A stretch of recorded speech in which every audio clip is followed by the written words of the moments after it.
ஓம் சக்தி. அன்பு பிள்ளையே, நான் சொல்வதை கவனத்தோடு கேள். எங்கோ உன் மனதை வைத்துக்கொண்டு இந்த செய்தியை கேட்காதே. உன்னை குறை கூறுகிறேன் என்று வருத்தப்படாதே. உன் எண்ணங்கள் இப்போது சிதறடித்துக் கொண்டிருக்கிறது. ஒரு நிலையில் நீ இருப்பதில்லை. உன் எண்ணங்கள் ஒரு நிலையில் நிற்பதில்லை.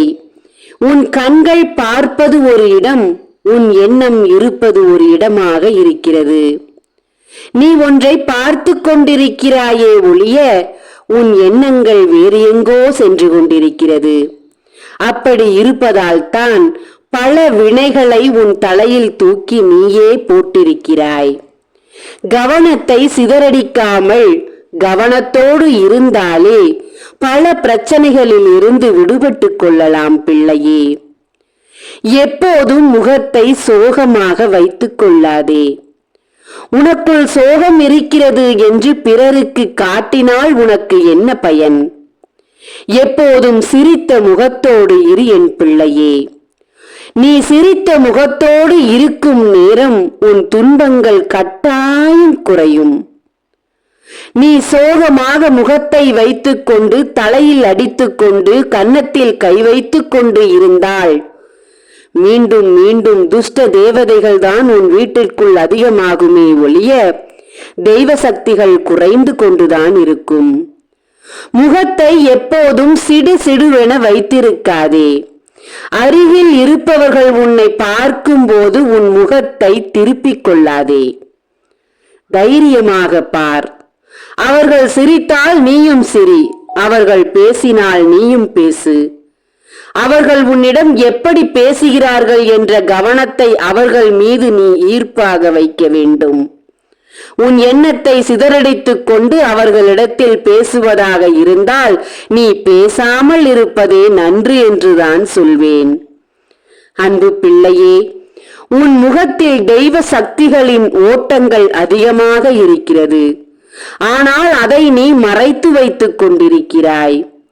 உனக்குள் சோகத்தை நீ விதைத்துக் கொண்டிருக்கிறாய். உன்னால் முடியும். முயற்சி செய்தால் உன் வாழ்க்கையில் திருப்பங்கள் உடனடியாக வரும். ஆனால் அந்த திருப்பங்களை உன்னை செய்ய விடாமல் தடுப்பது இந்த எதிர்மறை ஆற்றல் என்பதில் எந்த சந்தேகமும் இல்லை என் பிள்ளையே. பல பிரச்சனைகள் ஓடிக்கொண்டிருக்கிறது. பல காரியங்களை எதிர்நோக்கி காத்திருக்கிறாய். பலருடைய வார்த்தையை, பலருடைய பதிலை எதிர்பார்த்து காத்திருக்கிறாய். என்ன சொல்வார்களோ என்று அவர்களை நினைத்து கொண்டே இருக்கிறாய். காரியம் கைகூட வேண்டுமே, நான் என்ன செய்வேன் என்று திண்டாடிக் கொண்டிருக்கிறாய். காலம் கற்றுக் கொடுத்த பாடத்தால் சிரிப்பு என்பதே உன்னிடத்தில் இல்லாமல் போய்விட்டது. சிரிப்பதற்கே பயப்படுகிறாய். ஒரு நிமிடம் சிரித்தால் 10 நிமிடம் நான் அழுக வேண்டியதாக இருக்கும். அதற்கு நான் சிரிக்காமலேயே இருந்து விடுவேன். சொல்லாதே, அப்படி நினைக்காதே.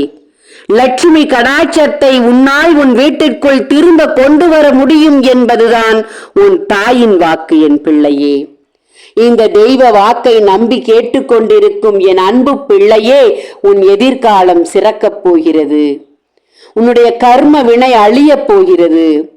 பிறர் செய்து விட்டார்கள் என்று நினைத்து செய்வினையை நினைத்து வாடிக்கொண்டிருக்கும் என் செல்வமே, உன்னுடைய செய்வினை தொலையப் போகிறது. கெடுவான் கேடு நினைப்பான் என்பது போல கெட்டவன் அழிவதை உன் கண்களால் நீ பார்க்கத்தான் போகிறாய். நிலையான வேலை கிடைக்கத்தான் போகிறது. நிலையான வருமானம் கிடைக்கத்தான் போகிறது.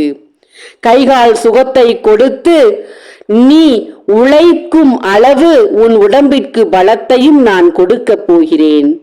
உன் கடமைகளை நீ சரிவர செய்ய உன் எண்ணத்தை நான் உற்சாகப்படுத்த போகிறேன். உன் வாழ்க்கையில் அடுத்து அடுத்து அடுத்து என்று நீ ஏணி படிக்கட்டுகளாக ஏற வேண்டும் என்று நான் உனக்காக முயற்சி செய்து கொண்டிருக்கிறேன். கட்டாயம் அதை நல்ல முறையில் நடத்தியும் கொடுப்பேன். கவலைப்படாதே தங்கமே. இது எல்லாம் ஒரு புறம் இருக்க, மீண்டும் மீண்டும் உன்னை வலையில் சிக்க வைக்க, இந்த செய்வினை என்னும் வலையில் சிக்க வைத்து சீரழிய வைக்க வேண்டும் என்று அடுத்து அடுத்து அடுத்து என்று தேடிக்கொண்டிருக்கும் உன் பகையாளி வரும் ஞாயிற்றுக்கிழமை அதிகாலையில் உன் வீட்டிற்குள் ஒன்றை அனுப்பப் போகிறான். அது உன்னுடைய உடல் நலக் குறைவை அதிகப்படுத்த போகிறது. உன் உடலில் நோயை அதிகப்படுத்த போகிறது. அதுவும் எப்படிப்பட்ட நோய் தெரியுமா? தங்கமே, உனக்கு மூச்சுத் திணறல் வரும் அளவுக்கு காற்றினில் கலந்து உன் வீட்டிற்குள் அனுப்பப் போகிறான் அவன்.